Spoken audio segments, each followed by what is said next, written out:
필립 얀시라고 하는 저자가 있습니다. 많은 책들을 저술했고 우리나라 말로도 번역이 많이 되었습니다. 그가 쓴 책 중에 하나님, 당신께 실망했습니다 라는 제목의 책이 있습니다. 제목부터 좀 심상치가 않지요. 하나님, 당신께 실망했습니다. 그 책에 필립 얀시는 오스카 와일드라는 사람의 말을 인용하여서 두 가지 비극에 대해서 언급했습니다. 모든 인생에 두 가지 비극이 찾아온다는 것이지요. 한 가지 비극은 자기가 원하는 것을 다 얻지 못한 비극이랍니다. 내가 원하는 것을 얻지 못해서 그것 때문에 힘들어하고 어려울 때 내 인생은 비참하고 행복하지 않다, 그렇게 생각한다는 거지요. 근데 두 번째 비극이 의외입니다. 또 다른 비극은 원하는 것을 다 얻은 것이다 라고 말을 합니다. 원하는 것을 다 얻었는데, 내가 하고 싶은 거 다 하며 살았는데 그 또한 비극에 속한다라고 말을 한 것이지요. 즉, 원하는 것을 모두 얻었다라고 해서 그것이 인생을 행복하게 산 것이라고 말할 수 있을까? 그렇지는 못하다는 거지요. 이 사람의 예를 들면서 필립 얀시는 성경에 나오는 인물들 중에 솔로몬 왕을 우리에게 소개를 했습니다. 솔로몬은 이스라엘을 번영으로 이끈 왕이었지요. 아버지 다윗이 그토록 원했지만은 하지 못했던 성전을 최초로 건축했던 사람, 성전 건축을 통하여 하나님의 영광을 실현시켰던 위대한 왕입니다. 그는 수많은 병거를 가진 막강한 군대를 만들었습니다. 경제적인 부도 축적하여서 명성을 떨쳤습니다. 민심을 하나로 묶는 강인한 리더십을 가져서 그야말로 이스라엘 국가가 많은 사람들에게 부러움을 사는 그러한 국가로 만들었습니다. 물론 하나님을 경외하는 마음은 그의 첫 마음이었지요. 근데 여러분, 시간이 지나가면서 솔로몬이 명성과 명예와 재력과 모든 것들을 다 얻었음에도 불구하고 시간이 지나가 그가 노년에 이르렀을 때에 전혀 다른 양상의 삶을 살아가는 것을 봅니다. 노년에 그는 하나님 경외하는 마음을 잃어버렸습니다. 우상 숭배와 쾌락에 빠져버렸지요. 수많은 첩들과 아내들을 두고 그의 인생에 모든 누릴 수 있는 것들은 다 누리며 살았던 사람이 바로 솔로몬 왕 아니었습니까? 모든 것을 얻었지만 그에게 찾아온 것은, 그의 인생의 종말은 비극이었습니다. 이 부분을 얀시는 지적하고 있는 것이지요. 저는 그 얘기를 들으면서 우리의 삶 가운데 하나님 앞에 올려드리는 기도에 대하여 묵상하는 기회를 가졌습니다. 바울 서신에도 또 성경 전체를 통틀어서 기도라고 하는 주제는 참 중요한 주제 아닙니까?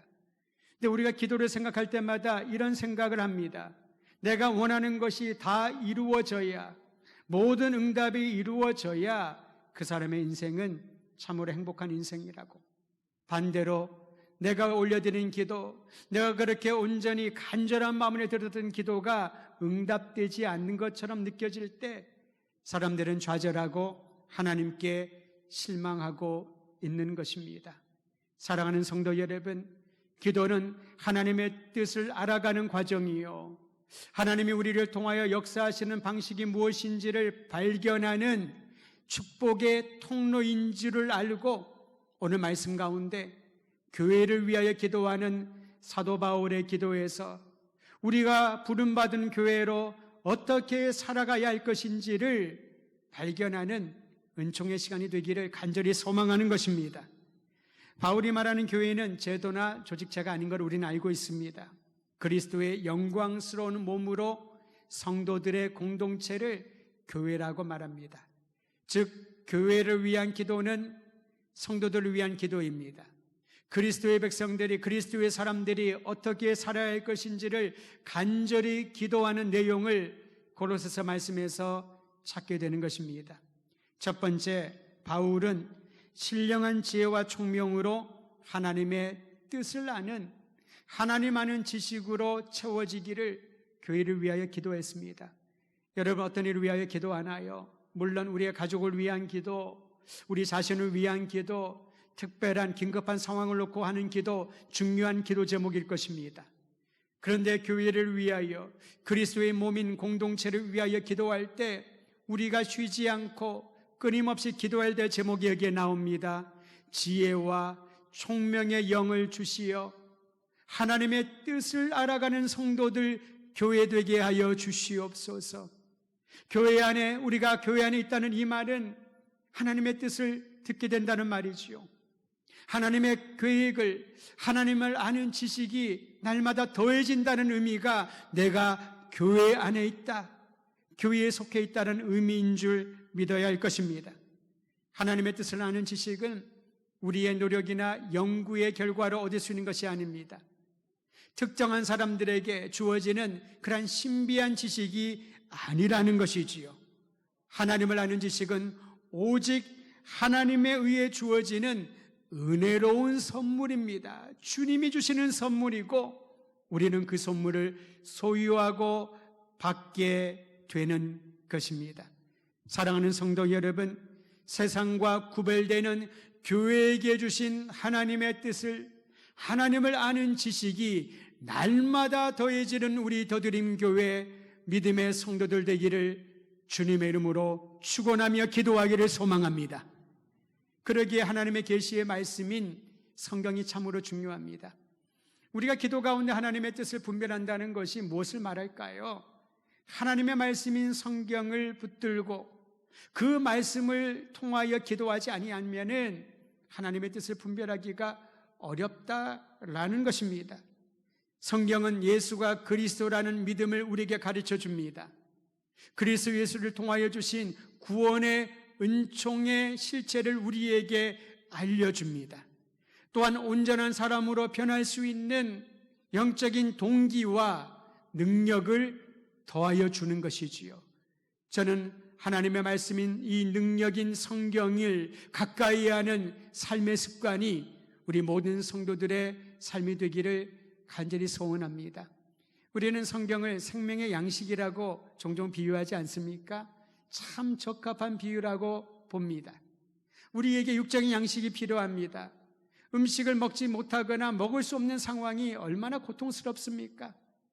내가 먹고 싶은 음식, 내가 좋아하는 음식, 하루에 3끼를 정기적으로 먹을 수 있는 것만 하더라도 참으로 놀랍고 감사한 일이지요.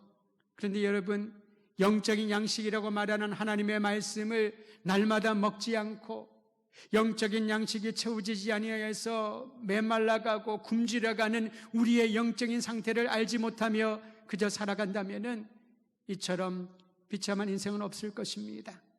하나님의 말씀, 성경을 가까이 하는 것이 주님의 백성들 교회의 중요한 기도 제목이요 갈망인 줄을 알고 주의 말씀 가운데, 그 은혜 가운데 살아가기를 주의 이름으로 축원드립니다. 이어서 바울은 두 번째 이런 기도를 합니다. 하나님 보시기에 교회가 합당하게 행할 수 있도록 간절히 기도했습니다. 교회는 보이지 않는 하나님의 사랑을 세상에 드러내는 매개체입니다. 하나님의 구원의 복음을 전하라고 교회를 세우시고 우리에게 이 사명을 위임해 주신 것입니다. 교회는 사람의 아이디어가 아니라고 하지 않았습니까?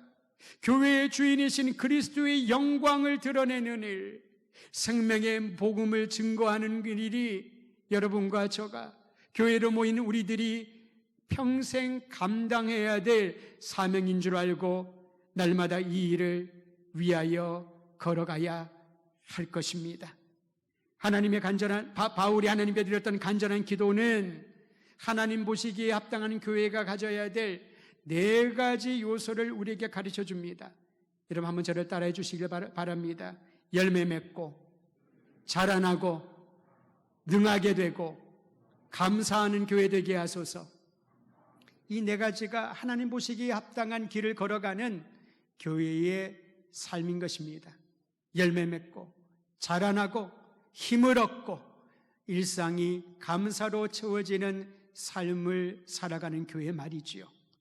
첫 번째로 교회는 열매를 결실함으로 교회다움을 보여줄 수 있습니다.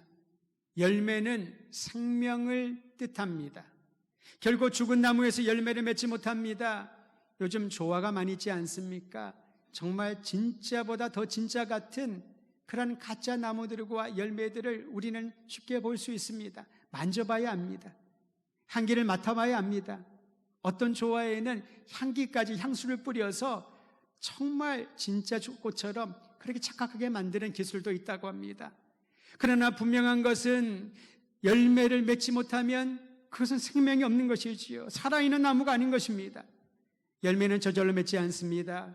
여러 가지 요인들이 함께 어우러져야 열매를 맺을 수 있습니다.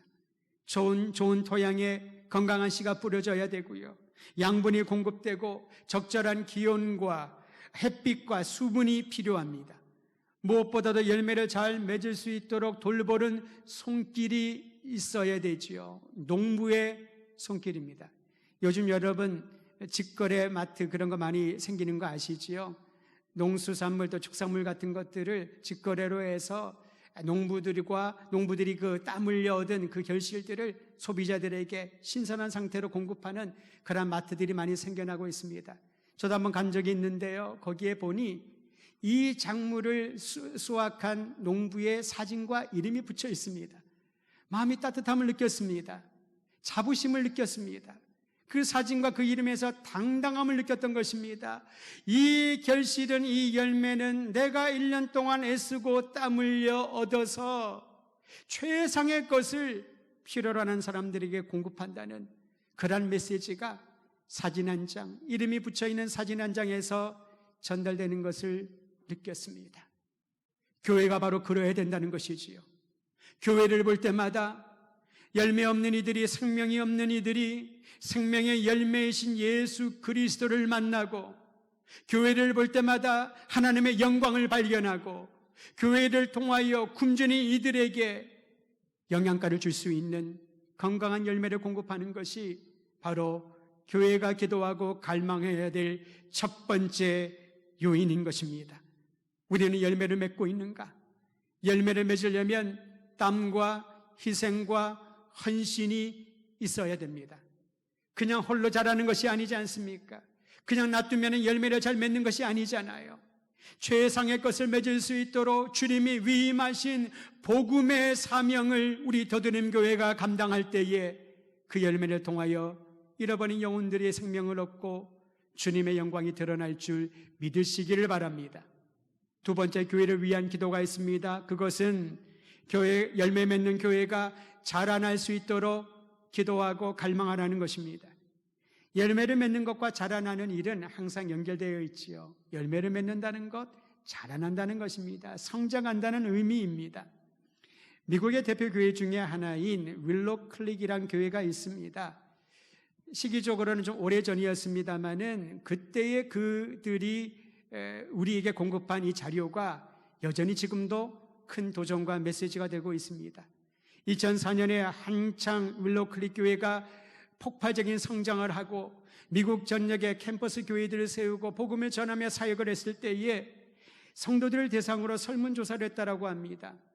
15,000명의 성도들에게 설문을 주었고 그 중에 40%에 해당하는 6,000여 명의 사람들이 응답을 했는데요. 사실 외적으로는 놀라운 성장을 이룬 교회였기 때문에 세계도처에서 목회자들이 찾아가서 방문도 하고 또 세미나에 참석도 하고 어떻게 이러한 영적인 성장이 일어났나라고 배우고 싶은 그런 일들이 많이 있었습니다. 근데 정작 그 리더십에는 어떤 위기를 느꼈던 것이지요. 많은 사람들이 칭찬하는 교회, 성장하는 교회처럼 보이지만은 정말 우리가 자라나고 있는가? 이 부분을 점검해 보고 싶었던 것입니다. 설문을 준비한 연구팀은 교회 활동과 교인들의 성장이 영적인 성장과 비례하다는 가설을 내걸고 질문들을 만들고 조사를 했습니다. 교회의 다양한 활동들, 교인들의 성장과 외적인 성장이 진정한 영적인 성장과 직결된다, 비례된다라는 것을 가설로 내세웠던 것이지요. 그런데 여러분, 결과는 예상과 전혀 달랐습니다. 그들의 가설과 정반대의 결과가 나온 것이지요. 교회 활동에 많은 사람들이 참석하고 교인들의 숫자의 증가가 하나님을 더욱더 사랑하고 이웃을 사랑하는 그 마음이 커지는 것과 직결되지 않았다라는 것을 봅니다. 물론 외적으로 교인들의 숫자는 늘었습니다. 교회의 규모는 커졌습니다. 전역에 많은 캠퍼스들이 생기기 시작을 했습니다. 그런데 정작 설문을 조사해 보니 교인들 사이에 교회에 대한 불만이 더 많아지고 그 불만은 영적인 침체로 이어지는 것을 깨닫게 되었던 것이지요. 발견하게 되었던 것이지요. 그래서 그런지 이 교회에서는 이 모든 결과의 제목을 이런 주제로 내세웠습니다. 리윌이라고. 발견했다, 깨달았다는 것이지요. 사람들의 칭찬과 눈에 보이는 것에 보지 못했던 것을 깨닫고 발견했다라는 것입니다. 특별히 그들이 헌신하지 않은 채 수년 동안 교회만 다니는 성도들이 많다는 것을 보고 가슴이 덜컥 내려앉았습니다. 또한 가장 헌신적인 그리스도인들조차, 교회의 핵심 멤버라고 하는 사람들조차 주님의 명령과는 거리가 먼 삶을 살고 있었다는 것을 그들의 응답을 통하여 알게 된 것이지요. 일상에서 불신자들과 영적 대화를 나눈 경험이 거의 없었다고 합니다. 전도에 대한 생각조차 하지 않았답니다. 11조를 하지 않는 사람들도 50%에 달하였다고 합니다. 잘 신앙생활하는 줄 알았는데 전반적으로 수동적이고 소극적인 태도를 보이는 소위 말하는 핵심 멤버들의 응답을 보면서 우리가 지금 잘하고 있지 않구나, 성장이 멈추었구나 라는 것을 알게 되었다는 것이지요. 여러분, 만약에 보고서가 여기서 마친다면은 사람들은 비관적일 것입니다. 윌로우 크릭 교회조차도 이러한 결과를 그들이 보았다면은 우리 교회는 어떠할까? 외적으로 성장해 보이는 교회도 이런 어려움을 겪고 있는데 우리 교회는 어떠한 어려움들이 더 많을까라고 낙담하지 않을까요? 그런데 이 보고서는 거기에 그치지 않습니다. 이 비관적이고 고통스러운 결과를 겪으면서 그들은 설문을 분석하는 가운데 불만을 해소하고 생동감 넘치는 교회로 이끌 수 있는 하나의 요인을 발견했습니다.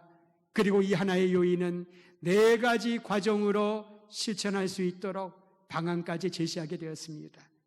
그것은 영적인 성장을 위한 과정입니다. 4가지를 여러분에게 소개를 합니다.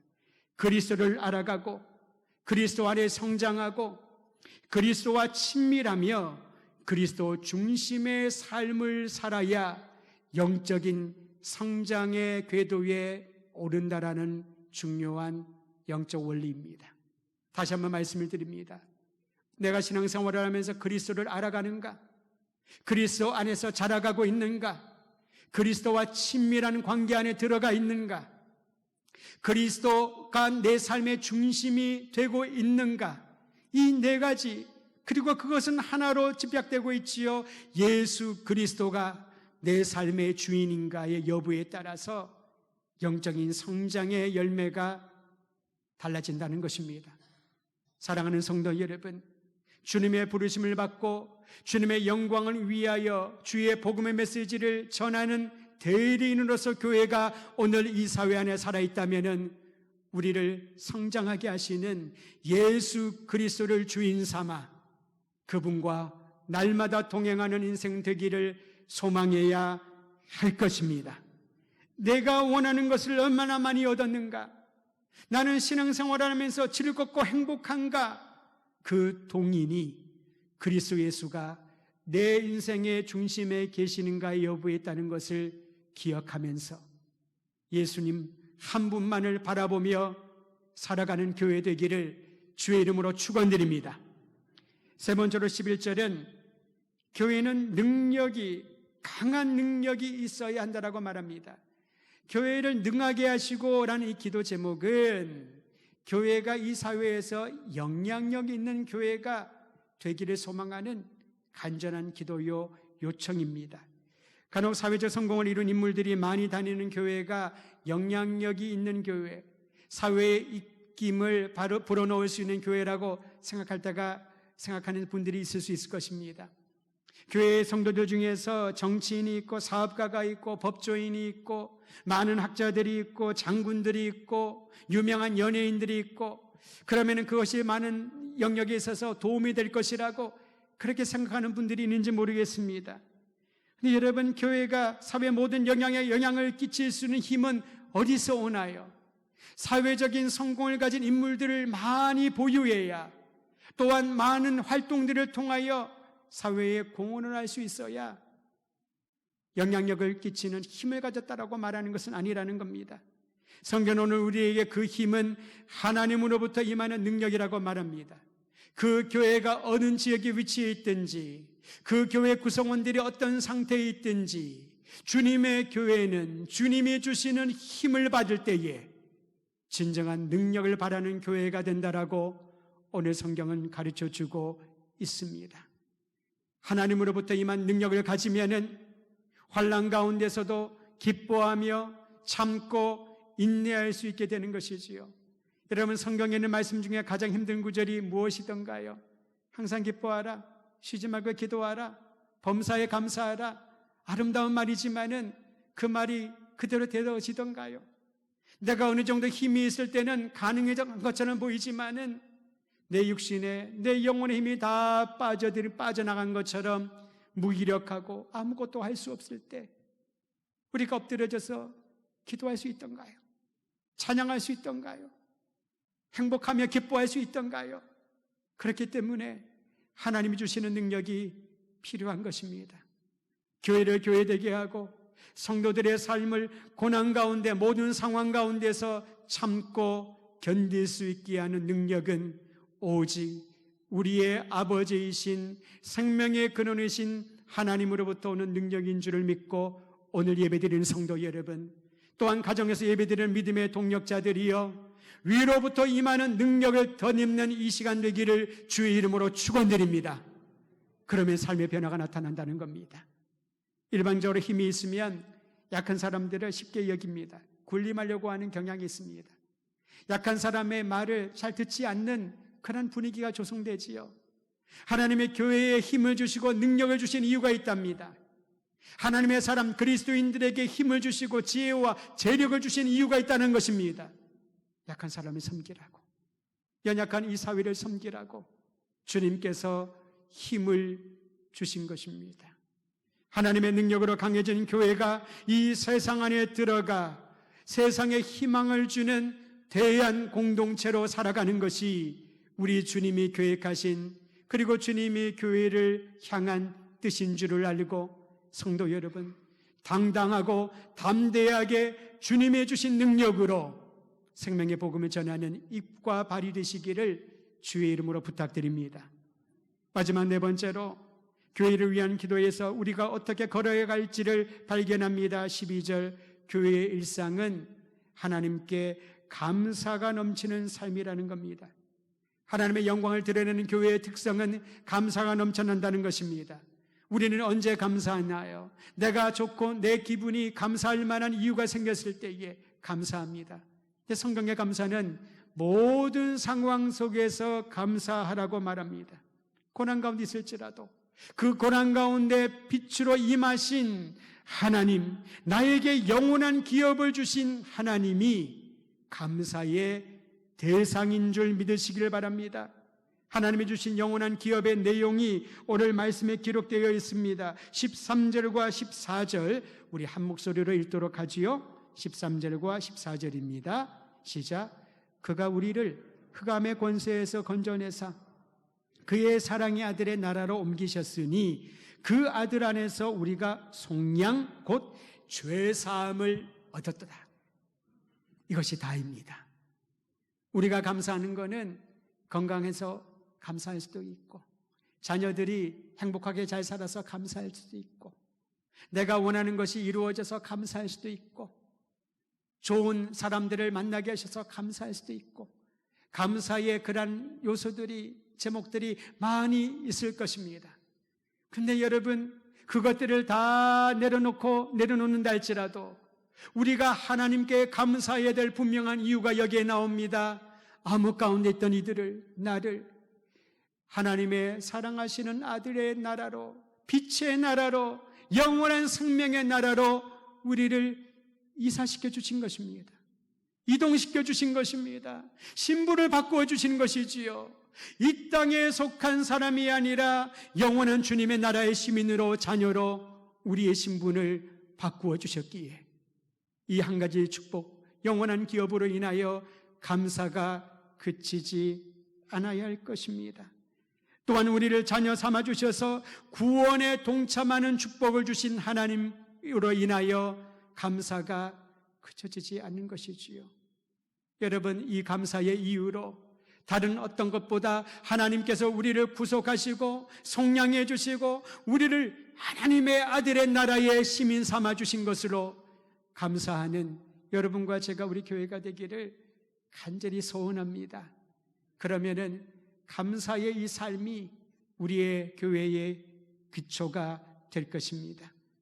로마에 있는 성도들에게 보낸 바울의 편지를 보면 하나님의 부르심을 받아 주의 영광을 드러내는 교회로 어떻게 살아갈 것인지를 믿음의 선배 바울은 확고하게 다음과 같이 다짐했습니다. 저는 그 바울의 고백이 오늘 이 아침 여러분과 저의 고백, 우리 교회의 고백이 되기를 원합니다. 제가 그 말씀을 읽어드립니다. 로마서 8장 38절과 9절. 내가 확신하노니 사망이나 생명이나 천사들이나 권세자들이나 현재의 일이나 장래의 일이나 능력이나 높음이나 기쁨이나 다른 어떤 피조물이라도 우리를 우리 주 그리스도 예수 안에 있는 하나님의 사랑 안에서 끊을 수 없느니라. 이 땅을 살아가며 수많은 불안의 요소들, 두려움과 걱정과 염려를 주는 요소들, 우리의 힘을 빠지게 만들고 다리에 무릎에 힘을 다 빠지게 만드는 어떤 장애물을 만날지라도 주님의 교회로 이 땅 가운데 살아가면서 자라나지 못하고 열매 맺지 못하고 무기력하고 감사가 없어서 그저 메마른 인생을 살아가는 그런 현장 가운데 있을지라도 오늘 이 약속의 말씀을 붙들고 다시 일어나시기를 바랍니다. 어떠한 세력이라도 그리스도 예수 안에 있는 하나님의 사랑 안에서 나를, 우리를, 주님의 교회를 끊을 수 없느니라. 주님의 교회로 우리 주님 만나는 그날까지 한 걸음 한 걸음 감사하며 찬양하며 걸어가시기를 주의 이름으로 축원드립니다.